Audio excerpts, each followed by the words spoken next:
얼마 전에 이 지역으로 이사 오신 분과 얘기를 하면서 그분이 그런 얘기를 했습니다. 자기가 사업차 파주 출판단지를 자주 오는데 올 때마다 야 파주가 살기 좋은 것 같아 이런 생각을 하면서 언제 기회가 되면 파주로 이사 와야지. 그리고 이제 파주 이사 왔는데 잘 왔다 이런 생각을 했다는 거예요. 파주가 이렇게 살기 좋은지 몰랐다. 그 얘기를 들으면서 저도 이곳에 이사 온 지가 13년, 교회 개척한 지가 13년 됐는데 돌이켜보니까 파주가 살기 좋은 것 같다 이런 생각을 하게 됐습니다. 근데 옆에서 우리 얘기를 듣던 분이 뭐라고 말하냐면 사실은 저는 파주에 오기 싫었어요 이렇게 얘기하더라고. 파주 오기 싫었는데 사업이 실패해가지고 집을 줄여야 되니까 돈에 맞춰 오다 보니까 파주에 밀려서 왔다. 기분 좋게 온 것이 아니니까 파주가 정이 안 가더래요. 파주가 정이 안 갔고 내가 여기까지 밀려왔구나. 어떻게 내가 파주 시민 됐나 서울 시민에서 이래가지고 좀 이제 기분 안 좋은 하루 이틀을 보냈는데 돌이켜보니까 파주 와서 다시 한번 교회 나가게 되기도 하고 파주 와서 생각해보니까 여러 가지 문제가 해결되기도 하고 그러니까 파주가 나한테는 축복의 땅이구나 이런 생각을 했다라고 하는 거예요. 그 얘기를 들으면서 정말 나도 돌이켜보니까 파주에 온 지 13년 됐는데 파주 와서 참 많은 은혜를 경험했지 파주가 나에게는 축복의 땅인가 보다 이런 생각을 해보게 됩니다. 여러분에게는 파주가 또는 일산이 축복의 땅인지 어떤 땅인지 모르겠습니다. 그러나 우리가 하나님의 은혜 안에 있으면 모든 재앙과 저주가 변하여 축복이 되는데 지금 당장은 축복 같지 않을지라도 부디 하나님의 인도하심을 경험하고 하나님이 그래서 나를 이곳에 부르셨구나 라고 감사하며 감격하게 되기를 주님의 이름으로 축복합니다. 아멘. 우리가 지난번에 작은 교회 목사님들과 함께 이스라엘을 다녀왔는데 하루는 이스라엘의 맨 북쪽에 가이사랴 빌립보라고 하는 지역을 방문하게 됐습니다. 이스라엘 그 지역은 가이사랴 빌립보가 과거에 단 지파가 사는 지역이어서 지금은 그 지역 이름이 텔단이라고 이제 부르게 됩니다. 그러니까 텔 아비브, 텔로 시작된 단어가 많은데 이 텔은 언덕이라는 뜻이죠. 단지파가 살던 언덕 텔단인데 원래 단지파는 거기에 땅을 분배받은 게 아니에요. 원래 단지파가 분배받은 땅은 여호수아가 단지파에게 준 땅은 지중해 연안입니다. 그런데 그 땅에는 이미 블레셋이라고 하는 민족이 살고 있었어요. 이 블레셋 민족은 이 그리스 쪽에서 온 이주민인데 그들은 철기 문명이었습니다. 당시 이스라엘은 청동기 문화였어요. 그러니까 청동기 문명과 철기 문명이 만났는데 누가 이기겠어요? 이 무기로는 이 블레셋이 훨씬 강력한 나라였습니다. 그러니까 그 땅을 분배받고 그 땅에 갔지만 그 적들이 워낙 강해서 이길 수가 없었어요. 우리가 알고 있는 삼손이 이 단지파 사람입니다. 삼손 때는 좀 이겼어요. 삼손이 워낙 강력했으니까 그 동안은 좀 평안했지만 삼손이 죽고 나서 여전히 블레셋 가운데 시달렸습니다. 그러니까 단지파가 여기는 못 살 것 같아. 맨날 빼앗기고 맨날 전쟁하고 좋은 땅을 찾아보자라고 몇 명을 이제 구성해서 좋은 땅을 이제 찾아다니다가 북쪽으로 올라가다가 우리가 알고 있는 가이사랴 빌립보 지역, 그때는 이제 라이스라고 하는 지역을 발견하게 됩니다. 너무 좋은 거예요. 여기다. 그래가지고 얼른 자기 이제 지파로 가가지고 엄청나게 좋은 땅을 발견했어. 그러면서 그들을 데리고 이동합니다. 북쪽으로 왔더니 헐몬산에 시원한 바람이 불어와. 건기때 다른 데 빼짝 말랐는데 여기는 샘물이 솟아나. 샘물이 얼마나 많이 솟아나는지 그게 폭포를 이루어. 우기 때뿐만 아니라 건기 때도 폭포가 흐를 정도로 샘이 많은 지역, 경치가 좋은 지역, 날씨가 좋은 지역. 여기다 여기. 그래가지고 단지파가 그곳에 정착해 살면서 이것이 우리에게 축복의 땅이다 이렇게 고백했던 땅이었습니다. 그런데 단지파 눈에만 좋아 보인 게 아니라 많은 사람 눈에도 그 땅이 좋아 보였어요. 특별히 이스라엘을 정복한 로마 제국의 입장에서도 여기가 살기 좋은데 이렇게 됩니다. 그래서 그 땅에다가 신도시를 세웠는데 그 신도시의 이름이 가이사랴 빌립보죠. 원래 헤롯 대왕이 그 도시를 설계하면서 당시 황제 가이사랴 아우구스투스를 기념하여 이제 가이사랴라고 지었지만 그 헤롯 대왕의 아들 헤롯 빌립이라고 하는 사람이 야, 내가 이 도시를 마무리하면서 내 이름도 추가해야 되겠다. 그래서 가이사랴 빌립보라고 하는 이름으로 신도시를 만든 거예요. 2000년 전에 만든 도시인데 상하수도 시설이 갖추어진 도시고 경치도 좋은 도시고, 그리고 로마의 군대와 로마 행정관들이 머무니까 이런저런 시설이 아주 많았습니다. 그리고 로마인들이 살았으니까 로마인들이 섬기는 제우스 신전을 아주 크게 지었어요, 거기다가. 그리고 헤롯이 로마한테 잘 보이려고 아우구스투스 황제는 신의 아들이야 그러면서 아우구스투스의 큰 동상을 거기에다가 세워놓고 신이라고 부르며 제사를 드렸습니다. 또 당시 과거 헬라 제국이 점령했던 지역이기 때문에 헬라 제국의 강력한 신이었던 판신이 있어요. 영어로 공포하면은 패닉. 이 패닉이 판에서 온 건데, 이 공포의 신 판의 이름을 딴 이름인데, 그 판의 신전도 그 가이사랴 빌립보에 있었어요. 그러니까 가이사랴 빌립보는 굉장히 번화한 도시이고 국력이 집중된 도시이고 또 많은 동상들이 제단들이 있는, 어떤 면에서는 관광지와 같은 또는 수도와 같은 지역이 가이사랴 빌립보였다라고 하는 거예요. 예수님이 그동안 이제 광야를 다니면서 열심히 전도했는데 3년쯤 지나서 제자들과 함께 야, 우리 가이사랴 빌립보로 가자 이렇게 말씀해요. 근데 가이사랴 빌립보에서는 뭐 부흥회나 집회를 한 게 아니에요. 거기서는 12명의 제자들만 데리고 가서 집중 제자 훈련, 리더 훈련을 시켰다고 볼 수 있는 장소였습니다. 아마 예수님과 제자들이 그 신전들도 보고 새로운 도시들도 봤겠죠. 그날 저녁에 예수님께서 제자들에게 물으십니다. 야, 이 도시 사람들, 하나님 믿지 않고 우상을 믿는 사람들, 환경적으로나 경제적으로나 풍족한 이 사람들을 나를 누구라고 생각하느냐 했더니, 어떤 사람은 예수님이 세례 요한이다라고 말하는 사람도 있고 예레미야나 엘리야 같은 선지자로 보는 사람이 많습니다. 이렇게 말하죠. 그러니까 예수님이 선지자일 뿐이다. 근데 이게 다른 종파들도 마찬가지 같아요. 예수님을 누구로 인식하느냐?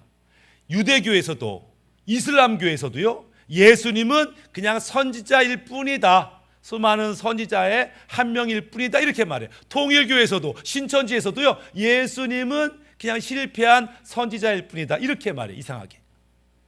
그 가이사랴 빌립보 사람들이 다 예수님은 그냥 훌륭하지만 선지자 중에 한 명일 뿐이에요 이렇게 말합니다. 그래? 그럼 너희는 나를 누구라고 생각하느냐? 이때 베드로가 믿음의 고백을 하죠. 주는 그리스도십니다. 우리의 구원자이십니다. 또한 하나님의 아들이십니다. 이렇게 고백하니까 주님이 그 고백을 얼마나 기뻐하셨는지, 너 이것을 깨닫게 한 게 네가 배워서 깨달은 게 아니야, 하나님의 지혜와 계시가 너한테 임했구나 이러면서 기뻐하셨다라고 하는 거죠. 우리가 주님에 대해서 바른 지식이 있고 바로 깨달을 때 주님이 얼마나 기뻐하시는지, 그 얘기는 뭐냐면 많은 성도들이 주님을 오해하고 있어요. 주님을 잘 몰라요. 그러다 보니까 주님을 잘 모르니까 온전한 예배도 드리지 못하고 온전히 인도받지 못하는 것을 보게 되더라. 그래서 주님을 바로 아는 것, 그것이 하나님이 기뻐하는 것이다, 우리가 이해할 필요가 있습니다. 그러면서 예수님께서는 그분이 이 땅에 오신 두 가지 이유에 대해서 말씀합니다. 예수님이 이 땅에 오신 이유가 있겠죠. 요한복음 10장 10절에 내가 온 것은 양으로 생명을 얻게 하고 더 풍성히 얻게 하려는 것이라. 두 가지를 말씀해요. 첫 번째, 예수님이 이 땅에 오신 이유는 너희에게 생명을 주러 오신 거야. 어떻게 해요? 예수님이 우리 대신 죽음으로 우리를 살리신 거죠. 생명이신 그분을 우리가 영접함으로, 우리가 믿음으로 우리 안에 예수 생명이 있음으로 우리가 영생을 얻게 되는 것을 말하고 있죠. 요한복음 6장 53절에 예수께서 이르시되 내가 진실로 진실로 너에게 이르노니 인자의 살을 먹지 아니하고 인자의 피를 마시지 아니하면 너희 속에 생명이 없느니라. 예수를 먹는다, 영접한다는 거죠. 우리 안에 예수 생명이 있어야만 우리는 영생의 복을 누리게 되는 거야, 이렇게 말씀합니다.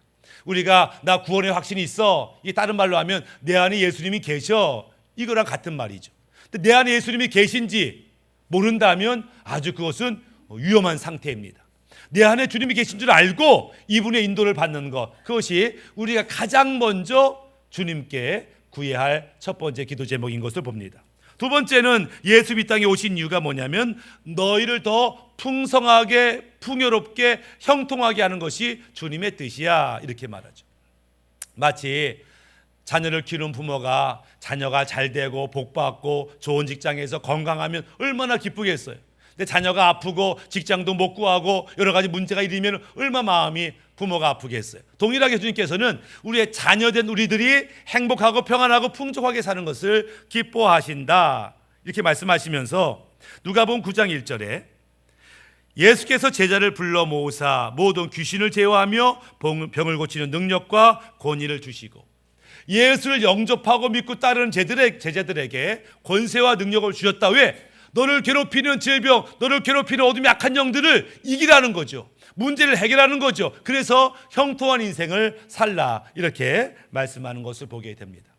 그러니까 예수님이 생명과 형통을 위해서 오셨는데 가장 먼저 예수를 믿었던 제자들은 이 축복을 누리게 된 거예요. 뭐라고 고백해요?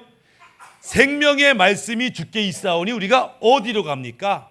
다들 예수님 이상한 것 같은데 떠날 때 너희도 가려느냐? 아니요. 생명의 말씀이 주님께 있고 주님이 생명인데 우리가 어디 갑니까? 라고 예수님이 생명임을 발견했다라고 하는 거예요. 두 번째, 이 제자들은 도시락 한 개를 가지고 5,000명이 먹는 기적을 보면서 와, 예수님과 함께하면 형통하구나, 풍족하구나, 부족함이 없구나. 그래서 예수님과 함께 아주 만족스러운, 그래서 주님 한 분으로 충분합니다, 이런 고백을 하며 살고 있었다라는 거예요. 근데 그렇게 평안하고 기쁘고 즐거운 시간을 보내고 있는 그때 경치도 아름다운 가이사랴 빌립보에서 주님이 충격적인 말을 하십니다. 그게 뭐냐면, 야, 너희에게 처음 얘기하는 건데 나 머지않아 나 죽을 거야, 너희를 떠날 거야, 이렇게 말하니까 제자들이 당황하죠.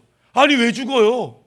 예수님 왕도 돼야 되고 우리가 멋진 나라도 세워야 되는데 아니 왜 죽습니까? 아니 예수님 죽으면 우리의 미래는요? 우리는 어떻게 살아요? 말도 안 됩니다, 이렇게 반응을 하죠. 예수님께서는 근데 내가 진짜로 얘기하면 내가 너희를 떠나는 게 너희한테 유익해. 에이, 말도 안 돼요. 어떻게 예수님이 떠나는 게 유익합니까? 내가 떠나가야 성령님이 너희한테 오셔. 그런데 그분이 너희한테 더 유익해, 이렇게 말씀하는 거죠. 요한복음 16장 7절에 그러나 내가 너희에게 실상을 말하노니 내가 떠나가는 것이 너희에게 유익이라. 내가 떠나가지 아니하면 보혜사가 너희에게로 오시지 아니할 것이요 가면 내가 그를 너희에게 보내리니. 아니 어떻게 예수님이 이렇게 좋으신 분인데 왜 예수님이 가고 성령님이 오시는 게 더 우리한테 유익입니까? 왜 그래요? 왜냐하면 예수님은 인간의 몸을 입으셨기 때문에 그래요. 그러니까 우리를 구원하기 위해서 그분이 인간의 육체를 입으셔야 됐지만 한계가 있었어요. 육체를 입으신 예수님은 어떤 한계 있냐면 시간과 공간의 제약을 받았습니다.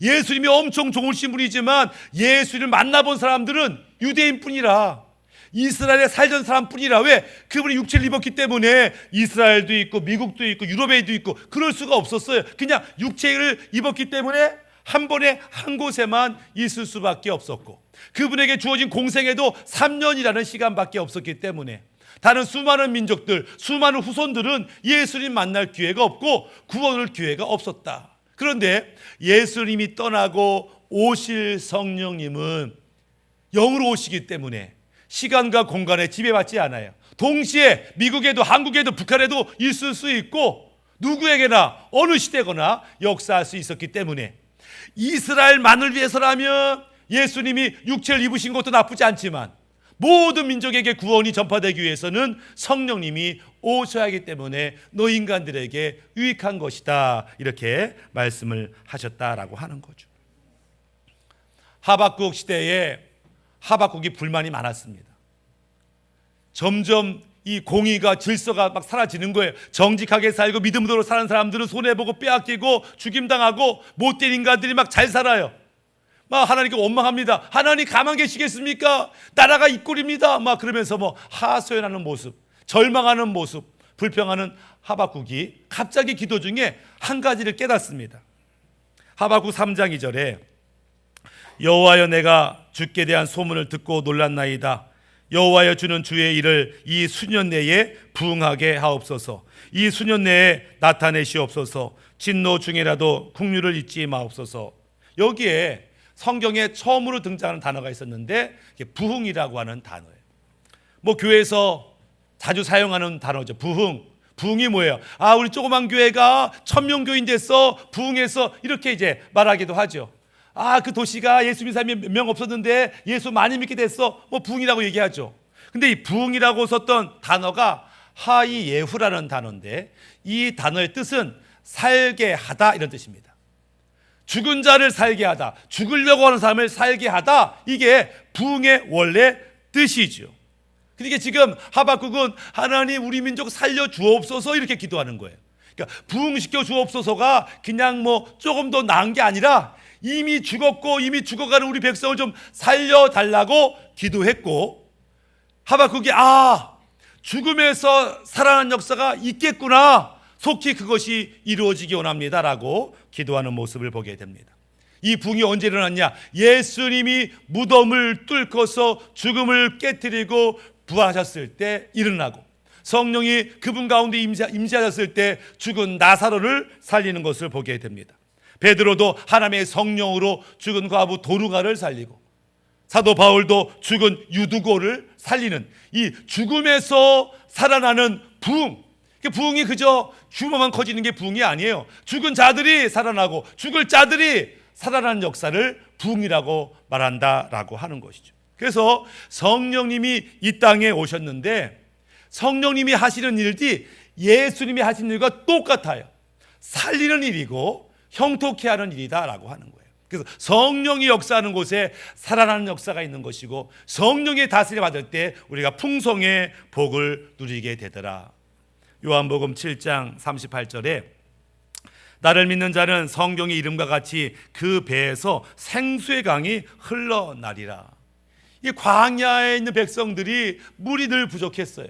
근데 예수를 믿고 성령을 모시면 그 안에서 강이 터져나가, 샘물이 터져나와 얼마나 신나. 그런데 그 강물이, 샘물이 어디 있는 게 아니라 내 뱃속에서부터 터져나와 내 안에서 부족함이 없는 하나님의 형통의 복을 누리게 된다, 이렇게 말씀하시는 것을 보게 됩니다. 그러니 우리가 오늘 나의 상황, 나의 형편이 어떠하든지 관계없이 내 안에 성령님이 계시면 넘치는 은혜, 부족함 없는 은혜를 누릴 수 있게 된다, 성경은 그렇게 가르치는 것을 보게 됩니다. 예전에 프랑스가 아프리카를 막 식민지를 만들 때였어요. 그러니까 뭐 프랑스가 산업혁명을 통해서 엄청난 무기를 만들었고, 그러니까 아프리카 부족들이 프랑스의 상대가 안 되죠. 그냥 들어가면 다 프랑스가 이기는 거예요. 그런데도 불구하고 아프리카 주민들이 목숨 걸고 싸워. 프랑스는 총으로 싸우는데 여기는 칼 가지고 싸우니 뭐 게임이 안 되죠. 그런데도 맨날 죽기 살기로 싸우니까 프랑스에서 안 되겠다, 얘들한테 프랑스가 얼마나 대단한 나라인지를 좀 보여줘야 되겠다. 그래서 기를 좀 팍 죽여야 돼가지고 이제 감히 우리랑 싸울 마음을 못 먹게 되겠다. 그래서 그 부족들의 추장들 또는 추장의 아들들을 이제 소집을 해가지고 프랑스를 견학시킵니다. 가지고 배를 타고, 배를 탈 때부터 깜짝 놀랐겠죠. 엄청나게 큰 배를 타고 프랑스에 도착했는데 모든 것이 뭐 충격적이죠. 높은 빌딩들, 최첨단의 과학들, 엄청나게 많은 음식들, 좋은 환경들, 너무너무 이제 그들이 깜짝 놀라면서 야, 우리가 프랑스에 싸워서 이길 수는 없겠다, 아마 그런 마음을 먹었겠죠. 그렇게 열흘간의 일정을 마치고 다시 이제 아프리카로 돌아오는데 아마 여기저기 선물을 많이 받았으니까 다들 큰 가방을 챙겨서 이제 짐을 챙기는데, 프랑스에서 혹시 잘못된 물건을 또 챙겼나 싶어서 가방 검사를 몰래 했어요. 가방을 몰래 했더니 가방마다 몰래 이 사람들이 챙긴 것이 있어서 발견이 됐어요. 추장들이 몰래 챙겼어 이거를.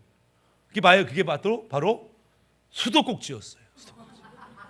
호텔에 갔더니 트니까 뭐 찬물이 확 나오고 돌리니까 뜨거운 물이 막 나오고 깜짝 놀란 거예요. 아프리카에서는 식수를 구하려면 2시간 3시간 사자 호랑이를 피해서 겨우 구해가지고 오는데 그 물도 깨끗한 물도 아닌데 얘는 뭐 틀기만 하면 시원하고 깨끗한 물이 막 쏟아지니까 그게 충격이라. 요것만 가져가면 우리 아프리카 부족들이 이제는 물 걱정할 필요 없겠다 가지고 수도꼭지를 다 챙겨온 거야. 그런다고 되는 게 아닌데, 하여튼간 그게 추장의 마음이고 리더의 마음이겠지. 요 수도꼭지만 가져가면 이제 물 걱정 없어라고 다 챙기는 모습을 보게 됩니다. 그런데 주님께서 말씀하죠. 너희 안에 성령이 임하시면 그 배에서 생수의 강이 넘쳐나듯이 부족함이 없는 인생을 살게 될 것이다. 이렇게 말씀을 하고 있더라. 우리는 지금 그렇게 부족함 없는 기쁨과 감사가 넘치는 그런 삶을 살고 있는가를 좀 살펴볼 필요가 있어요.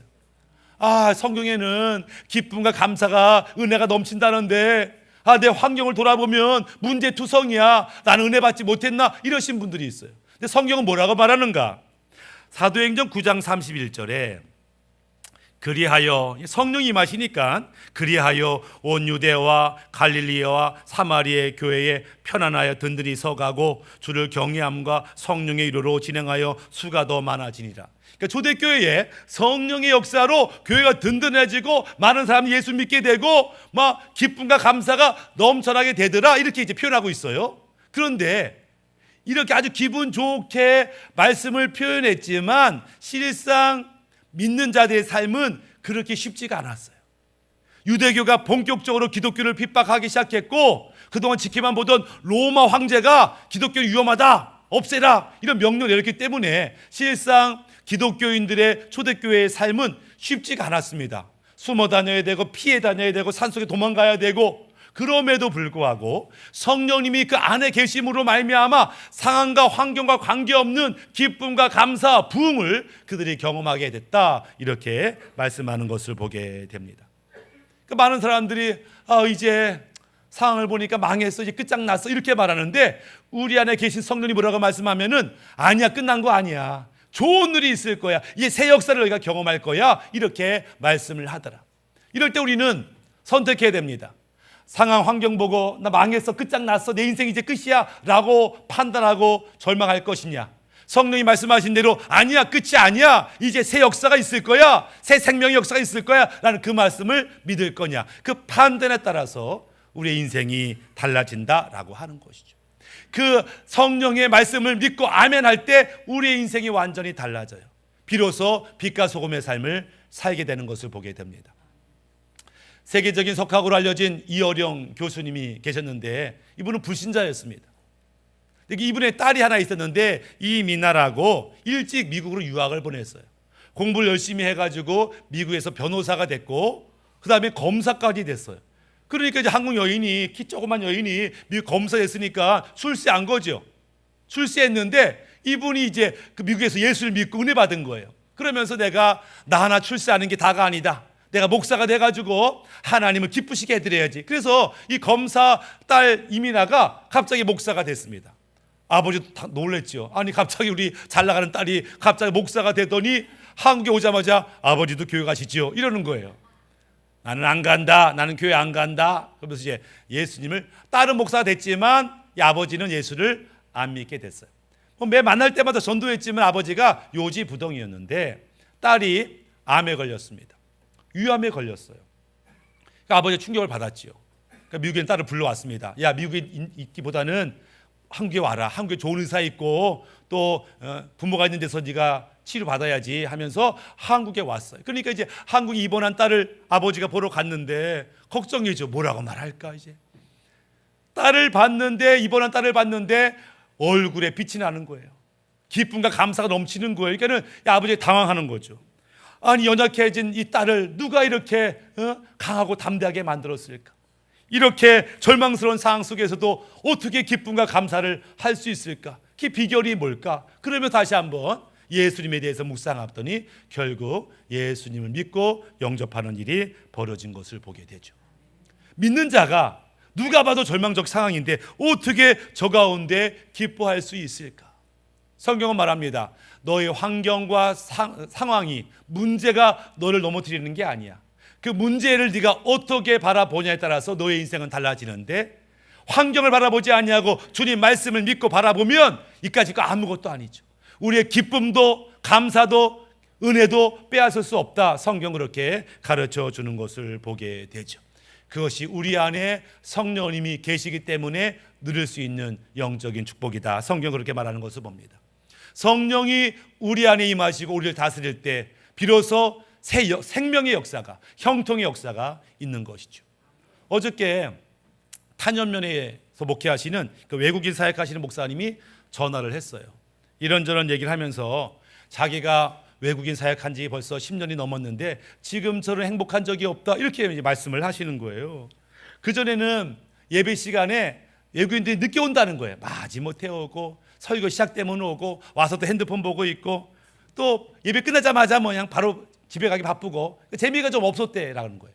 근데 요즘은 이 외국인들이 예배 시간 1시간 전에 와서 사모님 음식하는 거 도와주는 사람도 있고 찬양 연습하기도 하고 자원해서 제가 찬양 인도할게요 이러기도 하고 예배 시간에 똘망똘망 말씀을 듣고 예배가 끝나도 집에 갈 생각 안 하고 뭔가를 하려고 하는 모습에 얼마나 신나는지 외국인 사역하면서 지금처럼 행복한 시간이 없었다 이러면서 저한테 하는 말이, 그러면서 우리 교회가 언제부터 달라졌는지 아세요? 이렇게 묻는 거죠. 언제부터요? 지난 설날부터요. 이렇게 지난 설날부터. 지난 설날에 몰일이 있었는데 전에 한번 제가 설교했었죠. 지난 설날 설 연휴에 그 교회가 2박 3일 부흥회를 했어요. 저보고 오라고 그랬어요. 설 연휴에 오라고 그랬어요. 가야 되나 말아야 되나 고민하다가 간다고 했죠. 사례비도 안 줬어. 김 한 박스 주더라고. 어쨌거나 돈이 없으니까 오라 그래. 그래 갔어요. 가가지고 이제 부흥했는데 그때 간증한 것처럼 참여했던 그 외국인이 다 방언을 받고 이제 하나님의 은혜를 경험했어요. 그때부터 우리 교회가 달라졌다. 예배하는 모습이 달라졌다. 그렇게 그전에는 으르고 달래고 혼내고 별짓 다 해도 안 변하던 이 아이들이 성령 받으니까 완전히 달라졌다. 이러면서 감사하다 이렇게 전화를 한 것들을 보게 됩니다. 스가랴 4장 6절의 말씀처럼 그가 내게 이르되 가로되 여호와께서 스룹바벨에게 하신 말씀이 이러하니라. 만군의 여호와께서 말씀하시되 이는 힘으로 되지 아니하며 능으로 되지 아니하고 오직 나의 신으로 되느니라. 이렇게 말씀합니다. 우리가 생명을 얻고 형통한 인생을 사는 것 노력한다고 되는 거 아니에요. 애쓴다고 되는 거 아니에요. 마음만으로 충분하지 않습니다. 하나님의 영이 우리 가운데 임하시면 되죠. 그래서 우리는 구해야 됩니다. 성령이여 나에게 오시고 우리 가정 가운데 임하시고 예배 가운데 임하여 주옵소서. 내게 말씀하시면 무슨 말씀이든 순종하겠습니다 라고 고백하며 그분을 초청할 때 성령님이 우리를 온전히 다스리는 성령 충만의 역사를 경험하게 되더라 라고 하는 것입니다. 말씀을 마무리하면 오늘 우리는 파주에 또는 일산에 살고 있어요.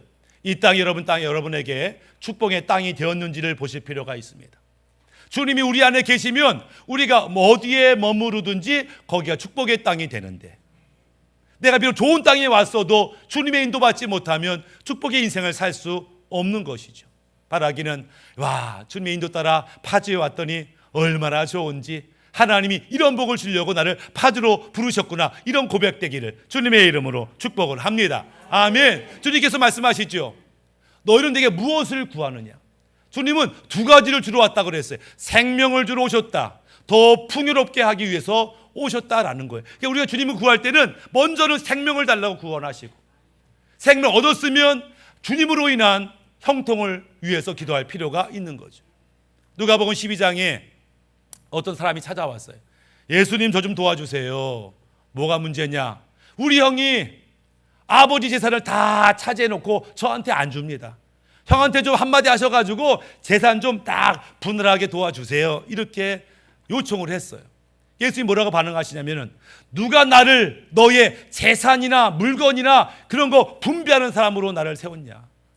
나는 생명을 주러 왔는데 너는 생명도 없이 생명을 구할 마음도 없느냐? 이러면서 책망하시는 것을 보게 됩니다.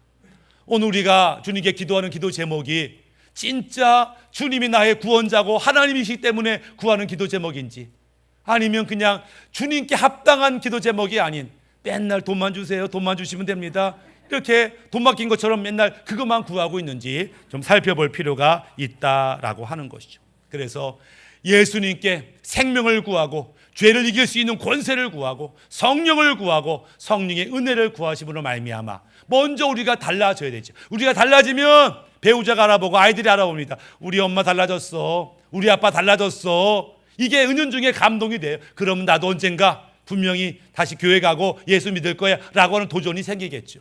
이 은혜가 우리 모두에게 임하시기를 예수님의 이름으로 축복합니다. 아멘. 우리 함께 기도